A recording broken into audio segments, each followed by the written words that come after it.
বাংলাদেশ জাতীয়তাবাদী ছাত্রদলের ৪৬তম প্রতিষ্ঠা বার্ষিকী উপলক্ষে ব্যাডমিন্টন টুর্নামেন্ট খেলার আয়োজন করা হয়েছে। উক্ত খেলায় কাজী ওয়াসিমের সভাপতিত্বে প্রধান অতিথি হিসেবে উপস্থিত ছিলেন মাধবদী পৌর বিএনপির সভাপতি আমান উল্লাহ আমান। উদ্বোধক হিসেবে উপস্থিত ছিলেন ডাক্তার মোহাম্মদ জাকারিয়া। আরও উপস্থিত ছিলেন মোহাম্মদ আলামিন, মাধবদী কলেজ গভর্নিং বডির সদস্য Nurul Haque, Narsingdi chamber of commerce and ইন্ডাস্ট্রির পরিচালক সোহেল সরকার, কাজী কাউসার প্রমুখ। খেলা শেষে বিজয়ীদের মাঝে পুরস্কার বিতরণ করা হয়। আজকে আমাদের মধ্যে খেলাধুলা উঠে যাওয়ার কারণে বিভিন্ন অপরাধে আমাদের ছাত্র সমাজের মধ্যে অবক্ষয় দেখা দিয়েছে।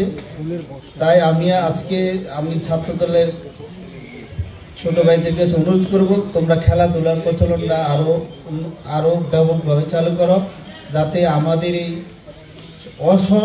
অলস সময়টা যেন এই মোবাইলের মধ্যে না কেটে খেলাধুলার মধ্যে কাটাইতে পারে। এবং সমাজকে সুসংগঠিত করার জন্য ছাত্রদলের অনেক ভূমিকা আছে এবং ভবিষ্যতে থাকবে। এবং আগামী নির্বাচনে এই ছাত্রদলের প্রধান হাতিয়ার হবে ছাত্রদল। খায়রুল কবির খোকন ভাইয়ের নেতৃত্বে আমরা নরসিংদী সদরকে এই দক্ষিণাঞ্চলে আমরা খোকন ভাইয়ের সর্বোচ্চ ভোটে যেন খোকন ভাই আগামীতে নির্বাচিত হইতে পারে, এই ছাত্র দলের ভাইদের কাছে আমার অনুরোধ থাকবো, তোমরা সেভাবে সংগঠিত হও।